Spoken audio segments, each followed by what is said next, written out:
بسم اللہ الرحمن الرحیم۔ ناظرین، حضرت ابو طالب نے تجارت کی غرض سے شام جانے کا ارادہ کیا۔ نبی اکرم صلی اللہ علیہ وسلم نے بھی ساتھ جانے کا شوق ظاہر فرمایا۔ بعض روایات میں آیا ہے کہ آپ صلی اللہ علیہ وسلم نے جانے کے لیے خاص طور پر فرمائش کی۔ ابو طالب نے آپ صلی اللہ علیہ وسلم کا شوق دیکھ کر کہا، اللہ کی قسم میں اسے ساتھ ضرور لے کر جاؤں گا، نہ یہ کبھی مجھ سے جدا ہو سکتا ہے، نہ میں اسے کبھی اپنے سے جدا کر سکتا ہوں۔ ناظرین، ایک روایت میں یوں آیا ہے کہ آپ صلی اللہ علیہ وسلم نے ابو طالب کی اونٹنی کی لگام پکڑ لی اور فرمایا، چچا جان، آپ مجھے کس کے پاس چھوڑے جا رہے ہیں؟ میری نہ ماں ہے نہ باپ۔ اس وقت آپ صلی اللہ علیہ وسلم کی عمر مبارک 9 سال تھی۔ آخر ابو طالب آپ صلی اللہ علیہ وسلم کو ساتھ لے کر روانہ ہوئے۔ آپ کو اپنی اونٹنی پر بٹھایا، راستے میں عیسائیوں کی ایک عبادت گاہ کے پاس ٹھہرے۔ خانقاہ کے راہب نے نبی اکرم صلی اللہ علیہ وسلم کو دیکھا تو چونک اٹھا۔ اس نے ابو طالب سے پوچھا، یہ لڑکا تمہارا کون ہے؟ انہوں نے جواب دیا، یہ میرا بیٹا ہے۔ یہ سن کر راہب نے کہا، یہ تمہارا بیٹا نہیں ہو سکتا۔ یہ سن کر ابو طالب بہت حیران ہوئے۔ وہ بولے، کیا مطلب؟ یہ کیوں میرا بیٹا نہیں ہو سکتا بھلا؟ اس نے کہا، یہ ممکن ہی نہیں کہ اس لڑکے کا باپ زندہ ہو، یہ نبی ہے۔ مطلب یہ تھا کہ ان میں جو نشانیاں ہیں وہ دنیا کے آخری نبی کی ہیں، اور ان کی ایک علامت یہ ہے کہ وہ یتیم ہوں گے۔ ان کے باپ کا انتقال اسی زمانے میں ہو جائے گا جبکہ وہ ابھی پیدا ہونے والے ہوں گے۔ اس لڑکے میں آنے والے نبی کی تمام علامات موجود ہیں۔ ان کی ایک نشانی یہ ہے کہ بچپن میں ان کی والدہ کا بھی انتقال ہو جائے گا۔ اب ابو طالب نے اس راہب سے پوچھا، نبی کیا ہوتا ہے؟ راہب نے کہا، نبی وہ ہوتا ہے جس کے پاس آسمان سے خبریں آتی ہیں اور پھر وہ زمین والوں کو ان کی اطلاع دیتا ہے۔ تم یہودیوں سے اس لڑکے کی حفاظت کرنا۔ اس کے بعد ابو طالب وہاں سے آگے روانہ ہوئے۔ راستے میں ایک اور راہب کے پاس ٹھہرے۔ یہ بھی ایک خانقاہ کا عابد تھا۔ اس کی نظر بھی نبی اکرم صلی اللہ علیہ وسلم پر پڑی تو یہی پوچھا، یہ لڑکا تمہارا کیا لگتا ہے؟ ابو طالب نے اس سے بھی یہی کہا، یہ میرا بیٹا ہے۔ راہب یہ سن کر بولا، یہ تمہارا بیٹا نہیں ہو سکتا، اس کا باپ زندہ ہو ہی نہیں سکتا۔ ابو طالب نے پوچھا، وہ کیوں؟ راہب نے جواب میں کہا، اس لیے کہ اس کا چہرہ نبی کا چہرہ ہے، اس کی آنکھیں ایک نبی کی آنکھیں ہیں، یعنی اس نبی جیسی جو آخری امت کے لیے بھیجے جانے والے ہیں۔ ان کی علامات پرانی آسمانی کتابوں میں موجود ہیں۔ ناظرین، اس کے بعد یہ قافلہ روانہ ہو کر بصرہ پہنچا۔ یہاں بحیرہ نام کا ایک راہب اپنی خانقاہ میں رہتا تھا۔ اس کا اصل نام جرجیس تھا، بحیرہ اس کا لقب تھا۔ وہ بہت زبردست عالم تھا۔ حضرت عیسیٰ علیہ السلام کے زمانے سے اس خانقاہ کا راہب نسل در نسل یہ عالم فاضل خاندان ہی چلا آ رہا تھا۔ اس طرح اس زمانے میں ان کا سب سے بڑا عالم بحیرہ ہی تھا۔ قریش کے لوگ اکثر بحیرہ کے پاس سے گزرا کرتے تھے، مگر اس نے کبھی ان سے کوئی بات نہیں کی تھی۔ مگر اس بار اس نے قافلے میں آپ کو دیکھ لیا تو پورے قافلے کے لیے کھانا تیار کروایا۔ بحیرہ نے یہ منظر بھی دیکھا کہ نبی اکرم صلی اللہ علیہ وسلم پر ایک بدلی سایہ کیے ہوئے تھی۔ جب یہ قافلہ ایک درخت کے نیچے آ کر ٹھہرا تو اس نے بدلی کی طرف دیکھا۔ وہ اب اس درخت پر سایہ ڈال رہی تھی اور اس درخت کی شاخیں اس طرف جھک گئی تھیں جدھر نبی اکرم صلی اللہ علیہ وسلم موجود تھے۔ اس نے دیکھا بہت سی شاخوں نے آپ صلی اللہ علیہ وسلم کے اوپر جمگھٹا سا کر لیا تھا۔ اصل میں ہوا یہ تھا کہ جب نبی اکرم صلی اللہ علیہ وسلم اس درخت کے پاس پہنچے تو قافلے کے لوگ پہلے ہی سایہ دار جگہ پر قبضہ کر چکے تھے۔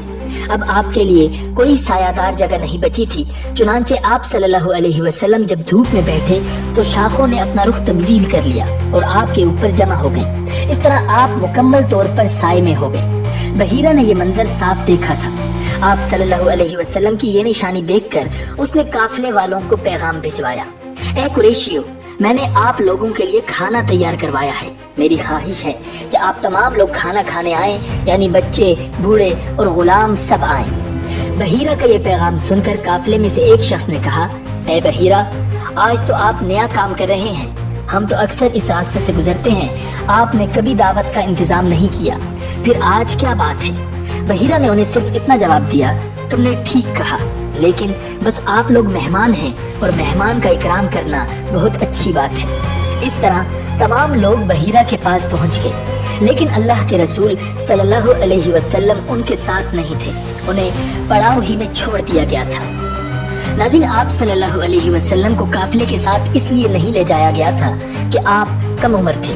آپ وہیں درخت کے نیچے بیٹھ کے ادھر بحیرہ نے لوگوں کو دیکھا اور ان میں سے کسی میں اسے وہ صفت نظر نہ آئی جو آخری نبی کے بارے میں اسے معلوم تھی، نہ ان میں سے کسی پر وہ بدلی نظر آئی، بلکہ اس نے عجیب بات دیکھی کہ وہ بدلی وہیں پڑاؤ کی جگہ پر ہی رہ گئی تھی۔ اس کا صاف مطلب یہ تھا کہ بدلی وہی ہے جہاں اللہ کے رسول ہیں۔ تب اس نے کہا، اے قریش کے لوگوں، میری دعوت سے آپ میں سے کوئی بھی پیچھے نہیں رہنا چاہیے۔ اس پر قریش نے کہا، اے بحیرہ، جن لوگوں کو آپ کی اس دعوت میں لانا ضروری تھا ان میں سے تو کوئی رہا نہیں، ہاں ایک لڑکا رہ گیا ہے جو سب سے کم عمر ہے۔ بحیرہ بولا، تب پھر مہربانی فرما کر اسے بھی بلا لیں۔ یہ کس قدر بری بات ہے کہ آپ سب آئیں اور آپ میں سے ایک رہ جائے، اور میں نے اسے آپ لوگوں کے ساتھ دیکھا تھا۔ تب ایک شخص گیا اور آپ صلی اللہ علیہ وسلم کو ساتھ لے کر بحیرہ کی طرف روانہ ہوا۔ اس وقت وہ بدلی آپ کے ساتھ ساتھ چلی اور تمام راستے اس نے آپ پر سایہ کیے رکھا۔ بحیرہ نے یہ منظر صاف دیکھا۔ وہ اب آپ صلی اللہ علیہ وسلم کو اور زیادہ غور سے دیکھ رہا تھا اور آپ کے جسم مبارک میں وہ علامات تلاش کر رہا تھا جو ان کی کتب میں درج تھی۔ جب لوگ کھانا کھا چکے اور ادھر ادھر ہو گئے تب بحیرہ آپ کے پاس آیا اور بولا، میں لات اور عزا کے نام پر آپ سے چند باتیں پوچھنا چاہتا ہوں، جو میں پوچھوں آپ مجھے بتائیں۔ اس کی بات سن کر آپ صلی اللہ علیہ وسلم نے فرمایا، لات اور عزا کے نام پر مجھ سے کچھ نہ پوچھو، اللہ کی قسم مجھے سب سے زیادہ نفرت انہی سے ہے۔ اب بحیرہ بولا، اچھا تو پھر اللہ کے نام پر بتائیں جو میں پوچھنا چاہتا ہوں۔ تو آپ نے فرمایا، پوچھو کیا پوچھنا ہے۔ اس نے بہت سے سوالات کیے، آپ کی عادات کے بارے میں پوچھا۔ اس کے بعد اس نے آپ کی کمر پر سے کپڑا ہٹا کر مہر نبوت کو دیکھا، وہ بالکل ویسی ہی تھی جیسا کہ اس نے اپنی کتابوں میں پڑھا تھا۔ اس نے فوراً مہر نبوت کی جگہ کو بوسہ دیا۔ قریش کے لوگ یہ سب دیکھ رہے تھے اور حیران ہو رہے تھے۔ آخر لوگ کہے بغیر نہ رہ سکے، یہ راہب محمد صلی اللہ علیہ وسلم میں بہت دلچسپی لے رہا ہے، شاید اس کے نزدیک ان کا مرتبہ بہت بلند ہے۔ ادھر نبی اکرم صلی اللہ علیہ وسلم سے بات چیت کرنے کے بعد بحیرہ ابو طالب کی طرف آیا اور بولا، یہ لڑکا تمہارا کیا لگتا ہے؟ ابو طالب نے فرمایا، یہ میرا بیٹا ہے۔ اس پر بحیرہ نے کہا، نہیں، یہ تمہارا بیٹا نہیں ہو سکتا، یہ نہیں ہو سکتا کہ اس کا باپ زندہ ہو۔ ابو طالب کو یہ سن کر حیرت ہوئی، پھر انہوں نے کہا، دراصل یہ میرے بھائی کا بیٹا ہے، ان کا باپ کہاں ہے؟ وہ فوت ہو چکا ہے، اس کا انتقال اس وقت ہو گیا تھا جب یہ ابھی پیدا نہیں ہوئے تھے۔ یہ سن کر بحیرہ بول اٹھا، ہاں یہ بات صحیح ہے، اور ان کی والدہ کا کیا ہوا؟ ان کا بھی ابھی تھوڑے عرصے پہلے ہی انتقال ہوا ہے۔ یہ سنتے ہی بحیرہ نے کہا، بالکل ٹھیک کہا، اب تم یوں کرو کہ اپنے بھتیجے کو واپس وطن لے جاؤ، یہودیوں سے ان کی پوری طرح حفاظت کرو۔ اگر انہوں نے انہیں دیکھ لیا اور ان میں وہ نشانیاں دیکھ لی جو میں نے دیکھی ہیں تو وہ انہیں قتل کرنے کی کوشش کریں گے۔ تمہارا یہ بھتیجا نبی ہے، اس کی بہت شان ہے، ان کی شان کے بارے میں ہم اپنی کتابوں میں بھی لکھا ہوا پاتے ہیں، اور ہم نے اپنے باپ داداؤں سے بھی بہت کچھ سن رکھا ہے۔ میں نے یہ نصیحت کر کے اپنا فرض پورا کر دیا ہے، اور انہیں واپس لے جانا تمہاری ذمہ داری ہے۔ ابو طالب بحیرہ کی باتیں سن کر خوف زدہ ہو گئے، آپ کو لے کر مکہ واپس آ گئے۔ اس واقعے کے وقت آپ صلی اللہ علیہ وسلم کی عمر مبارک 9 سال تھی۔ ناظرین، شوال 10 نبوی میں حضور اکرم صلی اللہ علیہ وسلم طائف تشریف لے گئے۔ اس سفر میں صرف آپ کے غلام حضرت زید بن حارثہ رضی اللہ تعالی عنہ آپ کے ساتھ تھے۔ طائف میں ثقیف کا قبیلہ آباد تھا۔ آپ صلی اللہ علیہ وسلم یہ اندازہ کرنے کے لیے طائف تشریف لے گئے کہ قبیلہ ثقیف کے دلوں میں بھی اسلام کے لیے کچھ گنجائش ہے یا نہیں۔ آپ صلی اللہ علیہ وسلم یہ امید بھی لے کر گئے تھے کہ ممکن ہے یہ لوگ مسلمان ہو جائیں اور آپ کی حمایت میں اٹھ کھڑے ہوں۔ طائف پہنچ کر آپ نے سب سے پہلے اس قبیلے کے سرداروں کے پاس جانے کا ارادہ کیا۔ یہ 3 بھائی تھے، ایک کا نام عبد یعلیل تھا، دوسرے کا نام مسعود تھا اور تیسرے کا نام حبیب تھا۔ ان تینوں کے بارے میں پوری طرح وضاحت نہیں ملتی کہ یہ بعد میں مسلمان ہو گئے تھے یا نہیں۔ بہرحال آپ صلی اللہ علیہ وسلم نے ان تینوں سے ملاقات کی، اپنے آنے کا مقصد بتایا، اسلام کے بارے میں بتایا، انہیں اسلام کی دعوت دینے کے ساتھ مخالفوں کے مقابلے میں ساتھ دینے کی دعوت دی۔ ان میں سے ایک نے کہا، کیا وہ تم ہی ہو جسے خدا نے بھیجا ہے؟ ساتھ ہی دوسرے نے کہا، تمہارے علاوہ خدا کو رسول بنانے کے لیے کوئی اور نہیں ملا تھا؟ اس کے ساتھ ہی تیسرا بول اٹھا، خدا کی قسم میں تم سے کوئی بات چیت نہیں کروں گا، کیونکہ اگر تم واقعی اللہ کے رسول ہو تو تمہارے ساتھ بات چیت کرنا بہت خطرناک ہے، اور اگر تم نبی نہیں ہو تو تم جیسے آدمی سے بات کرنا مجھے زیب نہیں دیتا۔ ناظرین، آپ صلی اللہ علیہ وسلم ان سے مایوس ہو کر اٹھ کھڑے ہوئے۔ ان تینوں نے اپنے یہاں کے اوباش لوگوں کو اور اپنے غلاموں کو آپ صلی اللہ علیہ وسلم کے پیچھے لگا دیا۔ وہ آپ کے گرد جمع ہو گئے۔ راستے میں بھی دونوں طرف لوگوں کا ہجوم ہو گیا۔ جب آپ صلی اللہ علیہ وسلم ان کے درمیان سے گزرے تو وہ بدبخت ترین لوگ آپ صلی اللہ علیہ وسلم پر پتھر برسانے لگے، یہاں تک کہ آپ جو قدم اٹھاتے وہ اس پر پتھر مارتے۔ آپ کے دونوں پاؤں لہو لہان ہو گئے، آپ کے جوتے خون سے بھر گئے۔ جب چاروں طرف پتھر مارے گئے تو تکلیف کی شدت سے آپ بیٹھ گئے۔ ان بدبخت اوباشوں نے آپ صلی اللہ علیہ وسلم کی بغلوں میں بازو ڈال کر آپ کو کھڑے ہونے پر مجبور کر دیا۔ جو ہی آپ نے چلنے کے لیے قدم اٹھائے وہ پھر پتھر برسانے لگے، ساتھ میں وہ ہنس رہے تھے اور کہے لگا رہے تھے۔ زید بن حارثہ رضی اللہ تعالی عنہ کا یہ حال تھا کہ وہ آپ کو پتھروں سے بچانے کے لیے خود کو ان کے سامنے کر رہے تھے، اس طرح وہ بھی لہو لہان ہو گئے، لیکن اس حالت میں بھی انہیں آپ صلی اللہ علیہ وسلم ہی کی فکر تھی، اپنی کوئی پرواہ نہیں تھی۔ ان کے اتنے زخم آئے کہ سر پھٹ گیا۔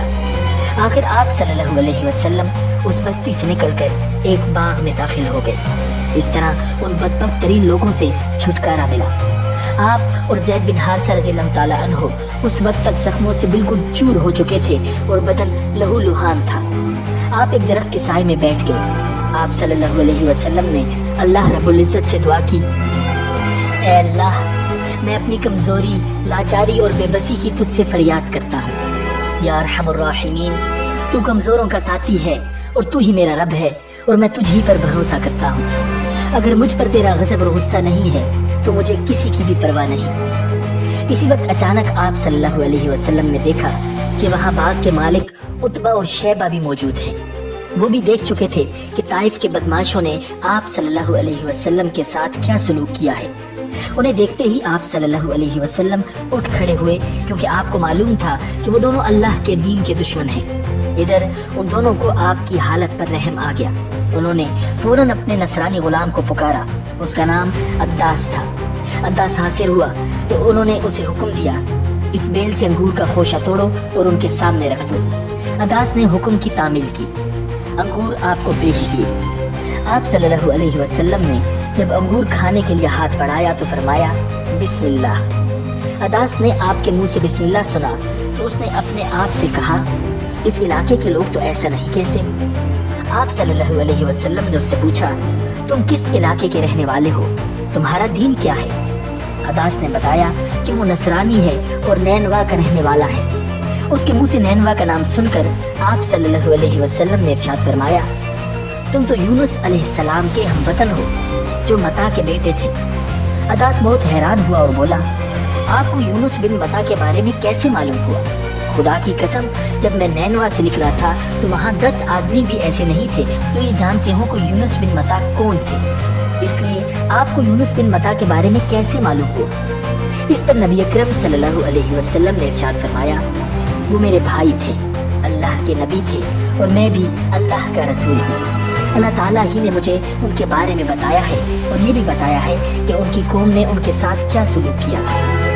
آپ صلی اللہ علیہ وسلم کی زبان مبارک سے یہ الفاظ سنتے ہی عداس فوراً آپ کے نزدیک آ گیا اور آپ کے ہاتھوں اور پیروں کو بوسہ دینے لگا۔